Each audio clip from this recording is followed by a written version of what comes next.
हिमाचल प्रदेश लोक सेवा आयोग की कार्यप्रणाली पर भी अब सवाल उठने लगे हैं। इन सवालों का क्या कारण है, ये भी हम आपको बताएंगे। नमस्कार, संवाद भारत देख रहे हैं आप और मैं हूं आपके साथ शिवा भारद्वाज। लोक सेवा आयोग में अतिरिक्त सचिव के पद पर रहे BR कौंडल इस समय हमारे साथ हैं।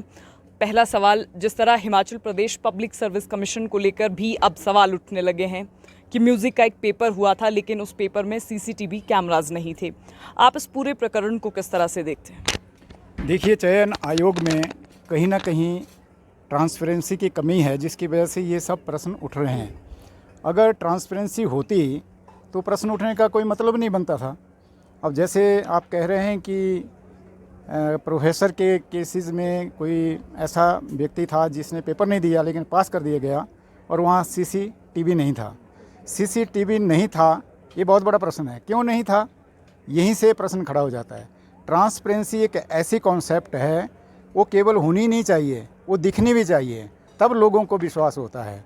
अब जितने बेरोज़गार हैं, हमीरपुर के इस एपिसोड से उनका मोराल इतना डाउन हो चुका है कि वो विश्वास खो चुके हैं।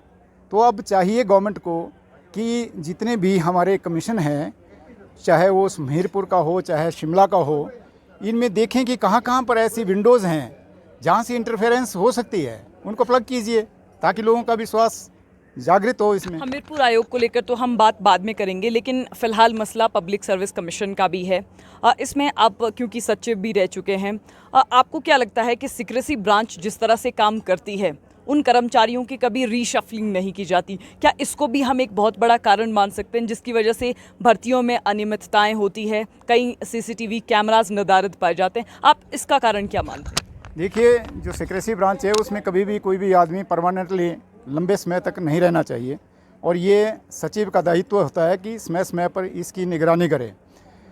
और जहाँ तक सीक्रेसी की बात है तो ये जो उच्चाधिकारी होते हैं, चेयरमैन या सेक्रेटरी, इनको अपने हाथ में ये ब्रांच रखनी चाहिए और हमेशा एक आदमी के हाथ में ये सारी कार्यप्रणाली नहीं होनी चाहिए। नहीं तो अगर कोई गलत आदमी कभी बैठ गया तो चांसेस तो हर किस्म के होते हैं इसमें गड़बड़ करने के। देखिए, आपने एक बात कही कि चेयरमैन को ये सुनिश्चित करना चाहिए कि इसमें ट्रांसपेरेंसी बनी रहे, लेकिन सवाल तो खुद चेयरमैन और जो सदस्य हैं उनकी नियुक्ति पर भी उठते हैं।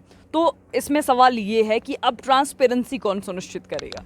ये चीज़ सबसे बड़ी देखने की है कि माननीय उच्च न्यायालय ने भी ये आदेश जारी किए हैं किसी केस में कि जो हमारे अध्यक्ष और सदस्य हैं आयोग के, उनके रूल एंड रेगुलेशंस बनाए जाएं।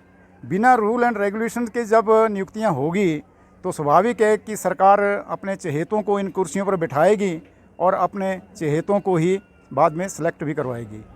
आपने क्योंकि बहुत सारी और भी अनियमितताओं का जिक्र किया, आपसे ये भी जानना चाहूँगी, जिस तरह Himachal Pradesh public service commission में लगातार अभी जो प्रोफेसर का मामला सामने आया है, क्योंकि संभव है कि पहले भी ऐसा हुआ होगा, आपके ध्यान में कोई ऐसा मुद्दा है जो लोगों के सामने आना चाहिए जो शायद दबा हुआ भी है?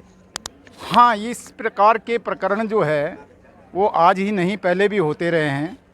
एक बार एक बच्चे को, जो कि हिमाचल प्रदेश का नहीं था, केवल हिंदी के पेपर में 1 नंबर से फेल कर दिया गया था और उसमें हमें शंका हुई थी कि कोई गड़बड़ है, क्योंकि वो बच्चा जो है वो सेकंड टॉपर था उस एग्ज़ाम में।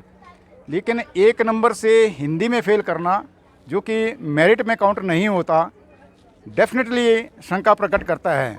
लेकिन बात वहीं आ जाती है कि सीक्रेसी ब्रांच हैंडल कौन कर रहा है और उसका हैंडल करने का तरीका क्या है।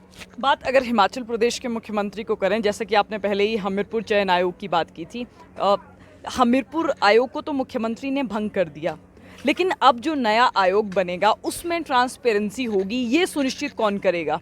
क्योंकि लगातार हमने देखा कि जितने भी बोर्ड हैं, जितने भी आयोग हैं, उनमें लगातार हम देखते हैं कि लगातार इस तरह के केसेस आते हैं जिसमें कोई ना कोई समस्या रह ही जाती है। अब जो नया आयोग बनाने की बात प्रदेश के मुख्यमंत्री ने कही है, क्या उसके लिए भी कोई नए सुझाव हैं जिस पर काम किया जा सकता है? देखिए, ये जो हमीरपुर का आयोग था, हमें पहले ही पता था कि इसमें गड़बड़ हो रही है और जैसे ही भाजपा गवर्नमेंट बनी थी, मैं पहला व्यक्ति था, विद इन ए वीक एक रजिस्टर्ड लेटर मैंने मुख्यमंत्री जी को लिखा था, बिना ये डिस्क्लोज़ किए हुए कि यहाँ गड़बड़ हो रही है। ये बताने का प्रयास किया था कि आप इस आयोग को बंद कर दीजिए, क्योंकि यह एक सफ़ेद हाथी है जो कि पब्लिक एक्सचेकर के ऊपर फजूल को बनाया गया हुआ है। हिमाचल प्रदेश में इतनी रिक्रूटमेंट तो है नहीं कि एक कमीशन जो है उसको पूरा नहीं कर सकता, लेकिन गवर्नमेंट ने उसका रिप्लाई तक नहीं दिया था। और ये जो हमारा लोक सेवा आयोग है इसमें भी बहुत सारी ट्रांसपेरेंसी की कमी है जिसको गवर्नमेंट को सुधारना चाहिए।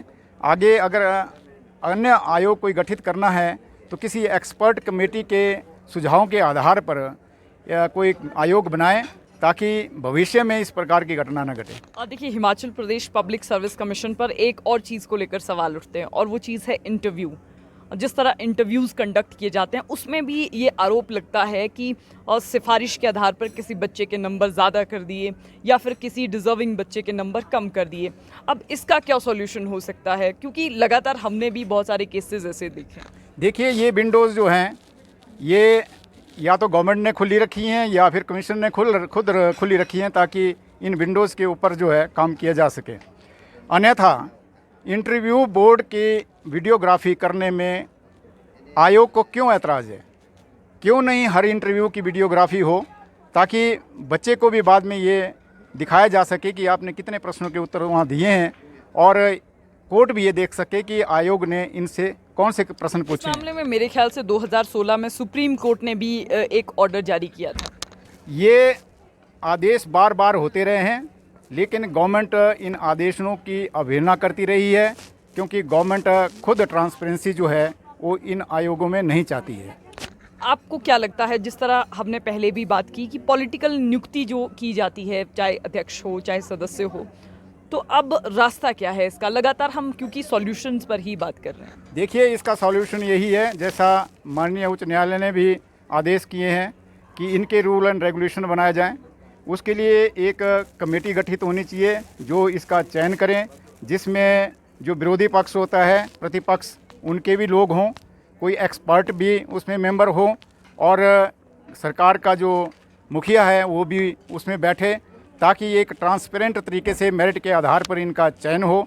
तभी इस आयोग में पारदर्शिता आएगी और लोगों को विश्वास इस कमीशन पर होगा। देखिए, एक और भी बात है, कर्मचारी चयन आयोग हमीरपुर में हालांकि परतें दर परतें इसकी खुलती जा रही हैं, लेकिन जो दोषी हैं उनको अभी तक सरकार सज़ा देने में, हालांकि सज़ा तो कोर्ट देगा, लेकिन अभी तक सरकार के जो नुमाइंदे हैं वो उनको पकड़ने में तक असफल रहे। गड़बड़ होती तभी है जब बड़ी मछली को हाथ नहीं डाला जाता और छोटी छोटी मछलियों को मारा जाता है, तो ये गड़बड़ बार बार होती है और होती जाएगी।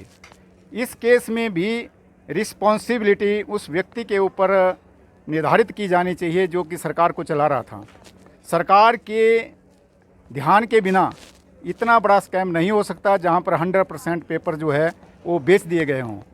तो मैं तो समझता हूं कि सरकार के मुखिया को भी प्रोसिक्यूट करना चाहिए अधिकारियों और कर्मचारियों के साथ। मुखिया, वर्तमान मुखिया या पूर्व में जो मुखिया रहे? जिस मुखिया के दौरान ये स्कैंडल हुआ है उस मुखिया की ये जिम्मेवारी बनती है, इसलिए केवल अधिकारियों और कर्मचारियों तक ही ये स्कैंडल सीमित नहीं है।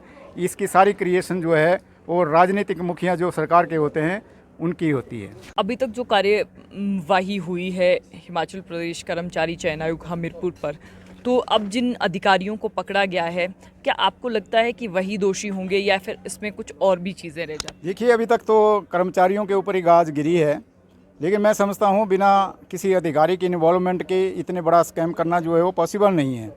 इसलिए जो वहाँ के अध्यक्ष हैं और वहाँ के सचिव हैं उनको बुक करना चाहिए और उनको प्रोसिक्यूट करना चाहिए, उनको इंटरोगेट करना चाहिए ताकि पूरे इस कांड का खुलासा हो सके।